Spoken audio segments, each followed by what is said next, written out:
네, 안녕하세요. 축구생각입니다. 주중에 있는 승무패 라리가와 죄송합니다. 세리에와 리강 경기들로 구성이 되어 있고요.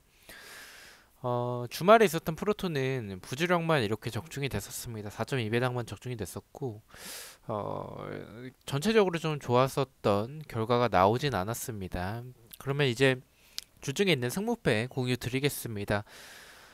일단은 리강 같은 경우에는 제가 좀 저번 주말에 경기를 보니까 좀 웬만하면 좀 더 강팀이 이기는 정배당의 비율이 조금 더 많았었던 걸로 생각을 하고 있고요. 세리에는 워낙에 좀 이변이 많은 리그이기 때문에 이변을 잘 찾는 게 중요할 것 같습니다. 제가 평균적으로 8개에서 10개가 적중이 되기 때문에 그 점을 참고해 주시면 좋을 것 같고요. 그리고 멤버십 관련해서는 단톡방 참여나 아니면 베팅 내역이 보고 싶으신 분들만 가입을 해주시면 좋을 것 같습니다. 그럼 1번 경기부터 말씀을 드리겠습니다. 그리고 세리에와 리강은 사실 처음 제가 접해보는 것 같고, 그리고 세리에 같은 경우에는 오랜만에 좀 들어오기 때문에 순위도 보면서 말씀을 드리겠습니다. 첫 번째 경기는 사스올로 대 볼류나의 경기고요. 배당이나 투표율이나 일단은 사스올로가 좀 정배 쪽을 받고 있습니다. 일단 순위부터 말씀을 드리면 사스올로는 11위에 위치를 하고 있습니다. 그리고 볼료나 같은 경우에는 12위로 11위와 12위의 싸움인데요. 저는 일단은 이 경기는 좀 승패 방향으로 생각을 하고 있습니다. 사솔로가 지난 시즌과 비교했었을 때 수비는 여전히 좀 약간 아탈란타처럼 다공을 하는 팀이기 때문에 수비는 여전히 불안한 부분이 있고, 공격적으로 봤었을 때는 지난 시즌 그 득점력이 굉장히 좋았었는데 지금도 공격이 약하다라고 볼 수는 없겠습니다. 하지만 카프터가 이적을 한 그런 부분이라든지 아니면 전체적으로 공격이 지난 시즌에 비해서는 조금 약해진 부분들이 있고 결정력도 좀 아쉬운 부분들을 보여주고 있습니다. 뭐 볼류나도 스타일이 비슷해요. 사솔로와의 크게 차이가 없고 공격에 비해서 좀 수비가 불안한 팀이지만 공격은 저는 이 팀 자체가 공격적으로는 굉장히 좀 강한 팀이라고 생각을 하고 있습니다. 그래서 프로토로 가시는 분들은 오버를 가시는 게 좋지 않을까라는 생각이 드는 경기고, 저는 이 경기는 좀 승패 방향을 생각을 하고 있습니다.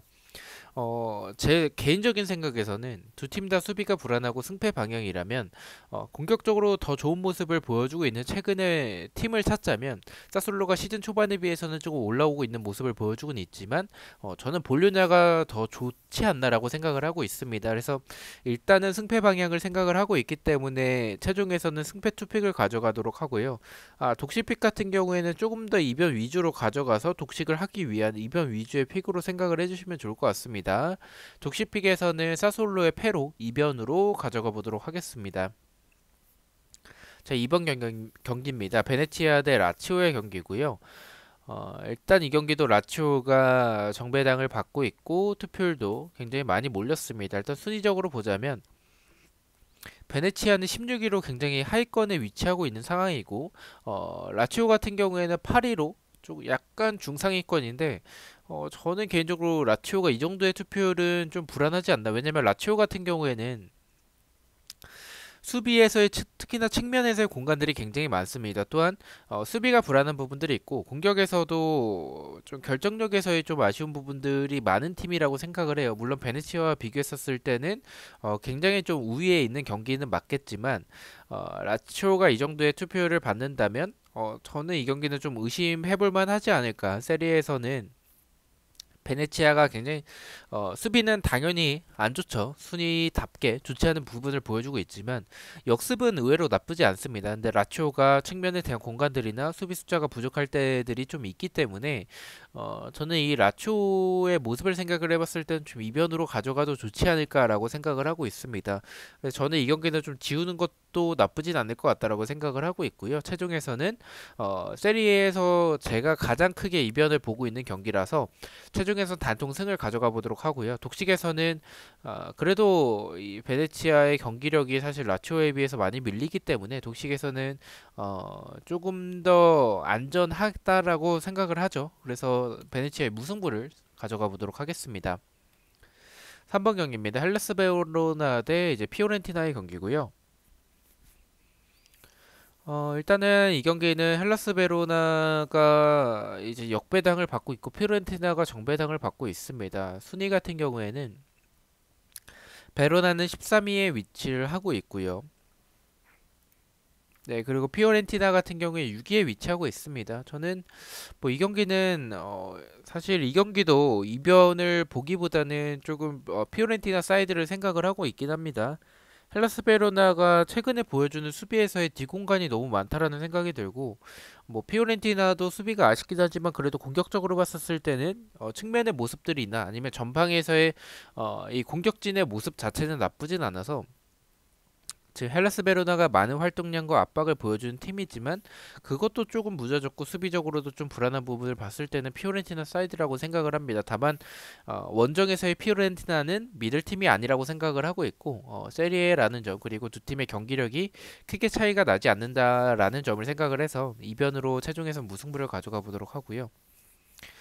독식에서는 저는 이 경기 이변으로 가져간다면 이 두 팀의 배당이 좀 비슷하게 측정이 됐기 때문에 사실은 무승부에 조금 더 가깝다라고 생각을 하지만 독식 픽이니만큼 단통 승으로 이변으로 가져가 보도록 하겠습니다. 4번 경기입니다. 인터밀란 대 토리노의 경기고요. 뭐 토리노 10위, 인터밀란 1위죠. 이 경기 의심하지 않습니다. 뭐 설명 필요 없이 토리노가 뭐 전방에 벨로테이가 있다 할지라도 뭐 역습이나 이런 부분은 좀 괜찮아요. 세트피스도 나쁘진 않고 크로스 공격도 괜찮긴 한데 지금 인터밀란이 보여주는 그런 모습들이 챔스에 비해서는 여기서는 굉장히 좋은 모습을 리그에선 보여주고 있기 때문에 이 경기도 의심하기에는 조금 어렵지 않나라고 생각을 하고 있습니다. 단통 승을 가져가 보도록 하겠습니다. 5번 경기입니다. AS 로마 대 삼프도리아의 경기고요. 로마는 5위까지 이제 좀 시즌 초반에 비해서는 순위가 좀 내려온 모습을 보여주고 있고 삼프도리아 같은 경우에 15위에 위치를 하고 있습니다. 저는 이 경기 좀 이변으로 생각을 하고 있습니다. 로마가 보여주는 경기력이 수비가 좀 아쉽다라는 생각이 들고 중원도 저는 예전에 로마를 생각을 했었을 때에 비하면 좀 그렇게 좋지는 않다라고 생각을 하고 있습니다. 또한 이 경기를 가장 크게 이변으로 바라보는 점이 삼프도리아가 경기력이 생각보다 나쁘진 않았어요. 물론 순위적으로는 아쉽긴 하지만 이 한 방을 보유하고 있는 뭐 가비아딘이나 아니면 이 중원에서의 토스비도 굉장히 좋은 활약을 보여주고 있고요. 그래서 저는 이 경기는 삼프도리아가 충분히 이변을 만들어낼 수도 있지 않을까라는 생각이 좀 들어서 이 경기도 투표율이 로마 쪽으로 이렇게 몰린다면 저는 좀 로마가 투표율이 몰리면 좀 불안한 팀이라고 생각을 해요. 그래서 이 삼프도리아가 좀 약간 어떻게 보면 도깨비적인 모습도 좀 보여주는 팀이기 때문에 이 경기는 좀 이변으로 최종 픽에서는 승무패로 지어보도록 하고요. 독식에서는 아예 꺾어서 가져가 보도록 하겠습니다. 로마의 무패로 삼프도리아 쪽으로 아예 꺾어서 가져가 보도록 하겠습니다.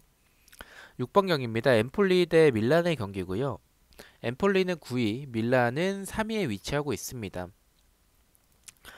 이 경기를 의심하고 있지는 않습니다. 근데 배당이 좀 높다라는 생각이 좀 들긴 하는데 어쨌든 엠폴리가 보여주는 그런 경기력과 밀란의 경기력을 비교를 해봤을 때 밀란이 최근에는 조금 주춤하고 있다 할지라도 엠폴리 정도는 이브라가 있는 상황에서는 충분히 잡아낼 것으로 생각을 하고 있습니다. 최종에서 단통 패를 가져가 보도록 하고요. 독식에서는 이 배당이 조금 좀 걸립니다. 그리고 투표율도 많이 몰리지 않은 부분들 저는 약간 불안하다라는 생각이 들어서 독식에서는 무패 투픽을 가져가 보도록 하겠습니다. 7번 경기입니다. 나폴리 대 스페치아의 경기고요. 나폴리는 2위에 위치하고 있고요. 스페치아 같은 경우에는 17위에 위치하고 있습니다. 스페치아가 측면에서의 모습들은 굉장히 좋습니다. 측면에서의 스피드를 활용한 그런 공격들은 굉장히 좋은데 사실 뭐 나폴리와 비교했었을 때 뭐 스페치아의 공격이 좋더라도 나폴리의 공격을 스페치아의 수비가 막아내긴 좀 어렵다라는 생각이 들어서 이 경기도 의심 없이 나폴리의 단통 승을 가져가 보도록 하겠습니다.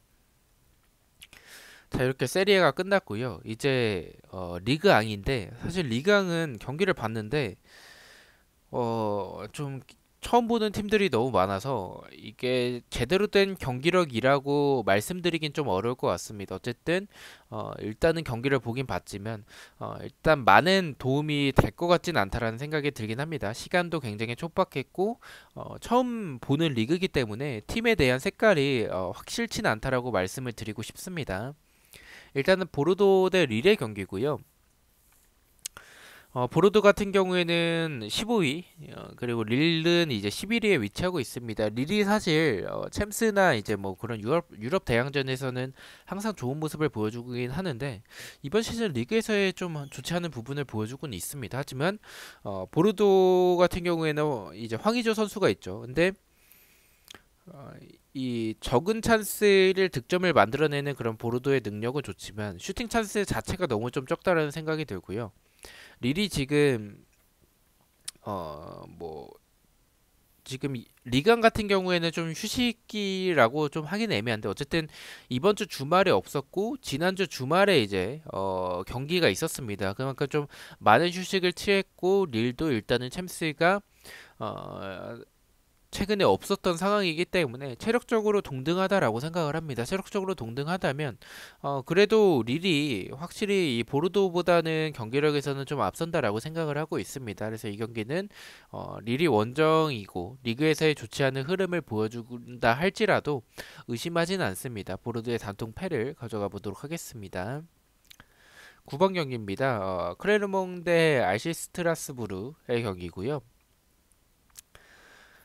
네, 일단 클레르몬 같은 경우에는 16위에 위치하고 있고요. 그리고 스트라스부르 같은 경우에는 7위에 위치하고 있습니다. 이 경기는 뭐 경기력은 사실 도찐개찐이긴 해요. 근데 일단은 스트라스부르가 일단은 순위적으로 높은 상황에 위치하고 있고 클레르몬 같은 경우에는 이 측면에서의 모습들이 나쁘진 않았어요. 근데 수비적으로 좀 불안한 부분들이 많고 스트라스부르는 이 결정력이 좀 아쉬운 부분들이 많았습니다. 그래서 저는 스트라스부르가 유리해 보이는 경기는 맞는데 이 결정력이 조금 걸린다라는 생각이 들어서 체중에서 무승부로 이변으로 가져가 보도록 하고요. 독식에서는 이 리그왕의 특성에 맞춰서 좀 아무래도 강팀이 더 이기는 모습을 보여주기 때문에 흐름이 더 좋은 클레르몽 스트라스부르의 승을 바라보고 있고 클레르몽의 패를 가져가 보도록 하겠습니다. 10번 경기입니다. 모나코 대 스타트렌의 경기고요. 일단은 모나코 같은 경우에 8위, 그리고 렌 같은 경우에 3위에 위치하고 있습니다. 이 경기는 말씀드린 리그왕의 특성을 조금 더 생각을 했고요. 렌이 보여주는 모습들이 굉장히 좋아요. 수비도 밸런스도 어느 정도 좀 잡혀진 부분들이 있고 모나코 같은 경우에는 공격에서의 모습도 살짝 아쉬운 부분들이 있긴 한데 공격에 비해서의 수비가 굉장히 좀 아쉬운 부분들이 많은 팀이라고 생각을 하고 있습니다. 그래서 이 경기는 모나코가 정배당을 받고 일단 투표율도 균등하게 분배가 됐기 때문에 사실 지우고 싶었던 경기이긴 한데 투표율이 균등하게 분배가 됐기 때문에 단통으로 가자면 모나코가 일단 이 정배당을 받았지만 저는 경기력에서는 스타트렌이 앞선다라는 생각이 들어서 모나코의 패를 가져가 보도록 하고요. 독식에서는 그래도 모나코가 정배당을 받은 이유가 있지 않을까라는 생각이 자꾸만 들어서 모나코의 무승부를 가져가 보도록 하겠습니다. 11번 경기입니다. 몽펠리에 대 앙제의 경기고요. 몽펠리에 같은 경우에는 네, 5위에 위치하고 있고요. 앙제는 9위에 위치하고 있습니다. 일단 이 경기 체중에선 지우겠습니다. 일단은 몽펠리에가 순위가 높긴 한데 제가 봤던 경기력 시선에서는 물론 템포가 굉장히 공격에선 빠르긴 했습니다. 하지만 경기력이 생각보다는 그렇게 좋지 않았다라는 생각이 들고 오히려 앙제가 보여줬던 그 지난 경기에서의 모습들이 조금 더 위협적이지 않았나라는 생각이 들긴 했습니다. 그래서 이 경기는 좀 승무패가 개인적으로 좀 다 느껴진다라고 생각이 들어서 그리고 또 몽펠리의 배당도 좀 높다라는 생각이 들었습니다. 그래서 체중에선 승무패로 이변까지 포함해서 지어보도록 하고요. 독식에서는 이 경기는 그래도 정배를 가져가는 게 좋지 않을까라고 생각이 좀 들어서 승만 가져가도록 하겠습니다. 12번 경기입니다. 니스 대 랑스의 경기고요. 네, 랑스는 6위, 니스는 4위. 순위적으로는 강팀의 맞대결이라고 볼 수가 있겠습니다. 그래서 저는 이 두 팀의 경기력이 크게 차이가 나지 않는다라고 생각을 했고, 두 팀 다 공격적으로는 좀 좋은 모습을 보여주는 팀이라서 저는 무승부까지 바치는 것도 랑스가 이 경기력이 나쁜 팀은 아니기 때문에 무승부까지 바치는 것도 괜찮다라고 판단을 했습니다. 최종에선 승부 투픽을 가져가 보도록 하고요. 독식에서는 단통으로 가자면 일단 무승부에 대해서도 고민을 많이 하긴 했는데, 그래도 니스가 보여주는 경기력이 조금 더 앞선다라는 생각이 들고, 홈팀이라는 점과 이제 순위적으로 더 좋은 부분을 보여주고 있기 때문에 독식에선 단통 승을 가져가 보도록 하겠습니다. 13번 경기입니다. 생테티엔 대 낭트의 경기고요. 생테티엔은 꼴찌죠. 20위에 위치하고 있고, 낭트 같은 경우에는 10위에 위치하고 있습니다. 낭트의 경기력이 일단은 세트피스적인 부분들이라든지 아니면 역습에서의 모습들이 좋습니다. 생테티엔은 정말 못해요. 수비적으로도 좀 이 팀이 왜 꼴찌에 위치하고 있나라는 부분을 보여줄 정도로 수비적으로 굉장히 좋지 않습니다. 그래서 이 경기는 사실 의심하고 있진 않고요. 생테티엔의 패를 생각을 하고 있습니다.